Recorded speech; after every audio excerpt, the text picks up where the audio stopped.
When there's a fight, every single person there stands up. And everyone. And that's what drew me into hockey when I was younger in the 90s.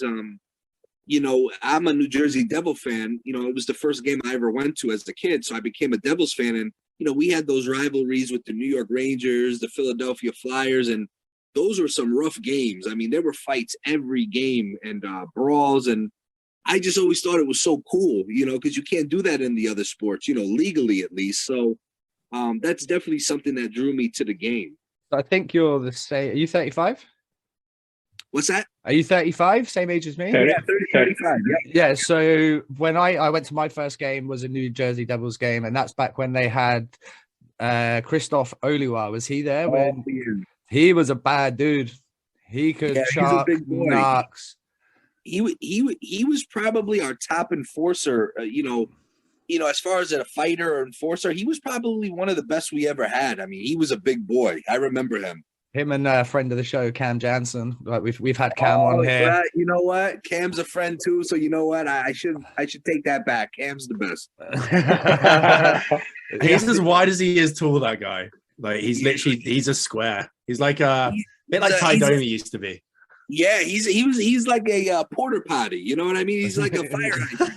You know, he's just you know, but he had the best stamina for a fighter I ever saw. I mean, it was phenomenal.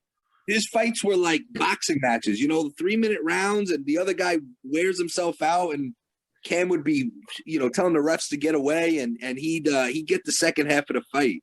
It's very rare now. The first half, if they had that 1 minute time limit, which we'll get on to, a little prelude to what we're going to talk about later.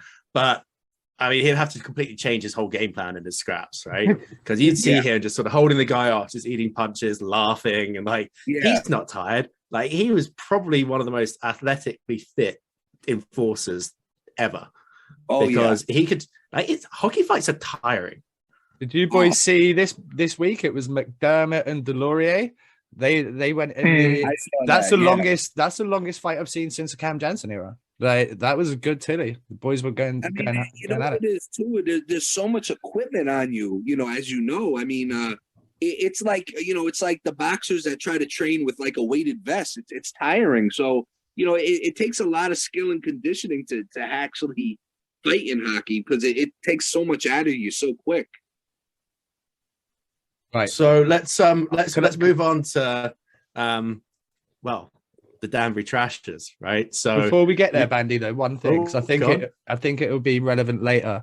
So as a kid in the documentary, you had the fucking like WWF wrestlers just rock up at your house. Is like you obviously had a love for wrestling as well. Just before we get onto the Danbury thing, this is mental. So what was your buddy saying? Like, what's going on here?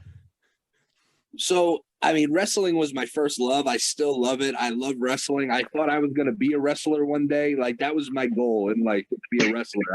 Were you jumping through picnic tables in the garden or your yard and stuff like that? Yeah. We that's like a whole nother podcast of stuff we used to do. But you know, I mean, it was like the day before my birthday party in 1997. And the day before, my dad just casually said, "Hey, we're gonna have some wrestlers here tomorrow." And you know, I thought he's joking around with me. I'm like, okay, sure. What were you expecting? Some local kid in his pants just walking in. You know, and then all of a sudden, you know, you got The Rock, Triple H, China coming in, and I'm just like, it was insane.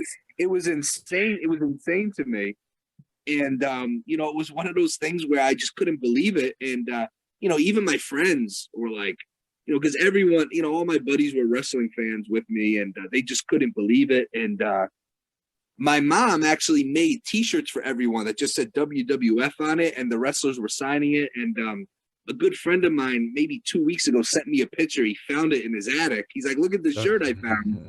And I'm like, "You can probably sell that on eBay right now because now there's things that, you know."